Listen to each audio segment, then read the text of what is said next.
എല്ലാവർക്കും ഹോളി ആശംസകൾ. ഒരു അസാധാരണ നീക്കം നടത്തിയിരിക്കുകയാണ് കേരള സർക്കാർ ഇന്ന് സുപ്രീം കോടതിയിൽ. തടഞ്ഞുവച്ച ബില്ലുകളുടെ കാര്യത്തിൽ രാഷ്ട്രപതിയെ കൂടി എതിർഭാഗത്ത് നിർത്തിക്കൊണ്ടുള്ള ഒരു ഹർജി സുപ്രീം കോടതിയിൽ നൽകിയിരിക്കുന്നു. രാഷ്ട്രപതിക്ക് വേണ്ടി സെക്രട്ടറിയാണ് കക്ഷി ചേർത്തിരിക്കുന്നത്. ചീഫ് സെക്രട്ടറിയാണ് കേരളത്തിന് വേണ്ടി ഹർജി സുപ്രീം കോടതിയിൽ ഫയൽ ചെയ്തിരിക്കുന്നത്. ഗവർണറെയും ഈ കേസിൽ കക്ഷി ചേർത്തിരിക്കുകയാണ്. ബാലു, എന്താണ് ഈ കേസിൻ്റെ വിവരങ്ങൾ?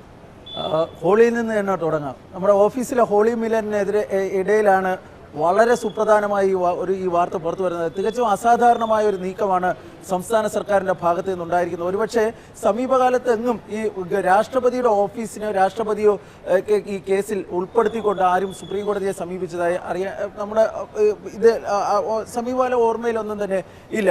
കേരളം ഈ കേസിൽ പറഞ്ഞിരിക്കുന്ന, അതായത് ഈ റിട്ട് ഹർജിയിൽ പറഞ്ഞിരിക്കുന്ന സംസ്ഥാന ചീഫ് സെക്രട്ടറിയും ടി.പി. രാമകൃഷ്ണൻ എം.എൽ.എയുമാണ് ഈ റിട്ട് ഹർജി സുപ്രീം കോടതിയിൽ ഫയൽ ചെയ്തിരിക്കുന്നത്. ആ റിട്ട് ഹർജിയിൽ പറഞ്ഞിരിക്കുന്നത് സംസ്ഥാന നിയമസഭ പാസാക്കിയ 4 ബില്ലുകൾക്ക് രാഷ്ട്രപതി ഈ അനുമതി നിഷേധിച്ചത് അത് ഭരണഘടനാ വിരുദ്ധമാണ്.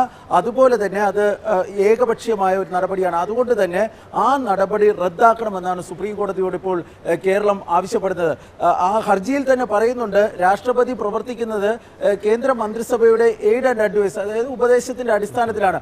അപ്പോൾ കേന്ദ്ര സർക്കാർ നൽകിയിരിക്കുന്ന തെറ്റായ ഉപദേശത്തിന്റെ അടിസ്ഥാനത്തിലാണ് ഇതിൽ രാഷ്ട്രപതി പ്രവർത്തിച്ചിരിക്കുന്നതെന്നും അങ്ങനെ സംസ്ഥാന നിയമസഭയുടെ അധികാര പരിധിയിൽ വരുന്ന വിഷയത്തിലുള്ള നിയമനിർമ്മാണങ്ങളാണ് ഈ 7 ബില്ലുകളിലുമുള്ളത്. അതുകൊണ്ട് തന്നെ അതിൽ കേന്ദ്രം ഇടപെടാൻ വേണ്ടി പാടില്ല. കേന്ദ്രം ഇടപെട്ടത് സംസ്ഥാനത്തിന്റെ അധികാര പരിധിയിലേക്കുള്ള ഒരു കടന്നുകയറ്റമെന്നാണ് കേരളം ചൂണ്ടിക്കാണിക്കുന്നത്. ഏതായാലും രാഷ്ട്രപതിയുടെ നടപടി അത് ഭരണഘടനാ വിരുദ്ധമാണെന്ന് പ്രഖ്യാപിക്കണമെന്നാണ് സംസ്ഥാന സർക്കാർ ഈ ഹർജിയിൽ ഉന്നയിച്ചിരിക്കുന്ന ഏറ്റവും പ്രധാനപ്പെട്ട കാര്യം. ഇതിൽ കക്ഷികളെ കുറിച്ചൊന്ന് പറയേണ്ടതുണ്ട്. കാരണം ഹർജി നൽകിയിരിക്കുന്നത് ചീഫ് സെക്രട്ടറിയും ടി.പി. രാമകൃഷ്ണനുമാണ്. പക്ഷേ എതിർകക്ഷികളായി ഒന്നാം എതിർകക്ഷി കേന്ദ്ര ആഭ്യന്തര സെക്രട്ടറിയാണ്, രണ്ടാം എതിർകക്ഷിയാണ് രാഷ്ട്രപതിയുടെ സെക്രട്ടറിയും, മൂന്നാം എതിർകക്ഷിയായി ഗവർണറെ തന്നെ, ഗവർണർക്കും ഭരണഘടനാപരമായ പരിരക്ഷയുണ്ട്, പക്ഷേ ഗവർണറെ കക്ഷിയാക്കുകയും 4ാം എതിർകക്ഷിയാക്കി ഗവർണറുടെ ഓഫീസിലെ അഡീഷണൽ ചീഫ് സെക്രട്ടറിയുമാണ് കക്ഷിയാക്കിയിരിക്കുന്നത്. അല്ല, ഇതിലൊരു മറ്റൊരു വിഷയമെന്ന് പറയുന്നത്, രാഷ്ട്രപതി ഭവനിലേക്ക് വരുന്ന ഇത്തരം ബില്ലുകൾ വെറ്റ് ചെയ്യുന്നത് അല്ലെങ്കിൽ പരിശോധിക്കുന്നത്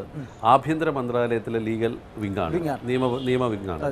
അപ്പോൾ അവരാണ് ഇക്കാര്യത്തിൽ ഒരു ഉപദേശം നൽകിയിരിക്കുന്നത്. ഈ 4 ബില്ലുകളുടെ കാര്യത്തിൽ, പ്രത്യേകിച്ച് ഗവർണറുടെ അധികാരങ്ങളുമായി ബന്ധപ്പെട്ട് സർവകലാശാലകളുമായി ബന്ധപ്പെട്ട ഈ 4 ബില്ലുകളുടെ കാര്യത്തിൽ ഇതിൽ അനുമതി നൽകേണ്ടതില്ല എന്നുള്ളതിൻ്റെ അടിസ്ഥാനത്തിലാണ് ഇതിപ്പോൾ തടഞ്ഞു വെച്ചിരിക്കുന്നത് അല്ലെങ്കിൽ മടക്കി അയച്ചിരിക്കുന്നത്. സമാനമായ സാഹചര്യം പശ്ചിമ ബംഗാളിലും ഉണ്ടായിട്ടുണ്ട്.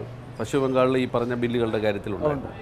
അപ്പോൾ ഇതിൽ ഇത്തരത്തിലൊരു നീക്കത്തിലൂടെ കേരള സർക്കാർ ഉദ്ദേശിക്കുന്നത് എന്താണ്? രാഷ്ട്രപതിയെ അല്ലെങ്കിൽ രാഷ്ട്രപതിയുടെ സെക്രട്ടറിയെ കക്ഷി ചേർത്തുകൊണ്ട് ഇതിൽ എന്താണ് കേരള സർക്കാർ ഒരു രാഷ്ട്രീയമായ ലക്ഷ്യം എന്താണ്? വസ്തുത ആ രാഷ്ട്രീയമായ ലക്ഷ്യത്തിലേക്ക് വരുന്നതിന് മുമ്പ് ഈ ഹർജിയുടെ 2ാം ഭാഗം, അതാണ് കുറച്ചും കൂടെ വളരെ പ്രധാനപ്പെട്ട കാര്യം. കാരണം ലക്ഷ്യം ഗവർണറാണ്, അതിനകത്ത് രാഷ്ട്രപതിയുടെ സെക്രട്ടറിയെ കൂടി പറഞ്ഞിരിക്കുന്നു എന്ന് വേണം മനസ്സിലാക്കേണ്ടത്. കാരണം ഈ 7 ബില്ലുകൾ ഏതാണ്ട് 2 വർഷത്തോളം ഈ പരിഗണനയിൽ വച്ചതിന് ശേഷമാണ് ഈ ഗവർണർ ആരിഫ് മുഹമ്മദ് ഖാൻ കേന്ദ്ര രാഷ്ട്രപതിക്ക് അയച്ചത്.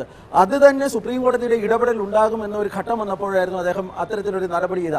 ആ നടപടി, അതായത് ഒരു ബില്ല് ഏതൊക്കെ ഘട്ടങ്ങളിൽ രാഷ്ട്രപതിക്ക് അയക്കാം, ഗവർണർക്ക് അയക്കാമെന്ന നിയമപരമായ വിഷയമുണ്ട്. ഈ ബില്ലുകളിലൊന്നും കേന്ദ്രവും സംസ്ഥാന ബന്ധം സംബന്ധിച്ചുള്ള വിഷയങ്ങളില്ല, കേന്ദ്രത്തിന്റെ അധികാര പരിധിയിലേക്ക് കടക്കുന്ന വിഷയങ്ങളില്ല, അതുപോലെ തന്നെ കേന്ദ്ര നിയമങ്ങൾക്ക് എതിരുമല്ല. ഇതിൽ ബില്ലുകളിൽ യാതൊരു കാരണവും പറയാതെയാണ് ഗവർണർ ഇങ്ങനെ അയച്ചിരിക്കുന്നതെന്നും അതുകൊണ്ട് ആ നടപടി ഭരണഘടനാ വിരുദ്ധമാണെന്ന് പറഞ്ഞുകൊണ്ട് എന്ന് വിധിച്ചുകൊണ്ട് ആ അയച്ച കാര്യം അല്ലെങ്കിൽ അയച്ച ആ ഉത്തരവ് തിരിച്ചു വിളിക്കണമെന്നുമാണ് കേരളം ആവശ്യപ്പെടുന്നത്. പക്ഷേ അങ്ങനെ സുപ്രീം കോടതി ചെയ്തു കഴിഞ്ഞാൽ സ്വാഭാവികമായും രാഷ്ട്രപതി എന്നുള്ള ആംഗിൾ പോയി ഗവർണർ ആ വിഷയമായിട്ട് വരും. സുപ്രീം കോടതിക്ക് എത്രത്തോളം രാഷ്ട്രപതി എന്ന് പറയുന്ന ആ എൻറ്റിറ്റിയെ ഇതിൽ ഉൾപ്പെടുത്താൻ കഴിയും എന്നുള്ളൊരു ഘടകമുണ്ട്. തുല്യ ശക്തിയാണ്, ഭരണഘടന പദവി വഹിക്കുന്ന ആൾ. അപ്പോൾ രാഷ്ട്രപതിക്ക് വേണ്ടി സെക്രട്ടറിയെ ഉൾപ്പെടുത്തുമ്പോൾ തന്നെ അതിൽ രാഷ്ട്രപതി തന്നെയാണ് കടന്നു വരുന്നത്.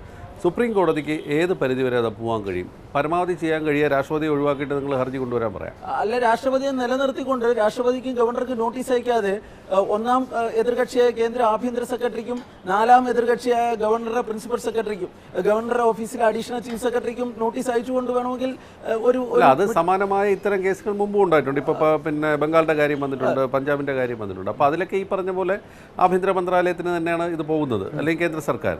അപ്പോൾ ആ നിലയ്ക്ക് നോക്കുക നോക്കുകയാണെങ്കിൽ രാഷ്ട്രപതി എന്ന് പറയുന്ന അല്ലെങ്കിൽ രാഷ്ട്രപതിക്കെതിരെ കൊടുത്ത ഒരു ഹർജിയിൽ രാഷ്ട്രപതിയെ ഒഴിവാക്കിയ ഒരു ഹർജി സമർപ്പിക്കാൻ പറയാനുള്ള സാധ്യത എത്രത്തോളമുണ്ട്? അപ്പോൾ വസന്ത, അതിലിനി കോടതി എന്ത് നിലപാടെടുക്കുമെന്ന് എനിക്കറിയില്ല. പക്ഷേ വസന്ത് പറഞ്ഞതുപോലെ തന്നെ രാഷ്ട്രപതിയുടെ സെക്രട്ടറിക്ക് സുപ്രീം കോടതി നോട്ടീസ് അയക്കുമോ എന്നുള്ളത് കാത്തിരുന്ന് കാണേണ്ടതാണ്.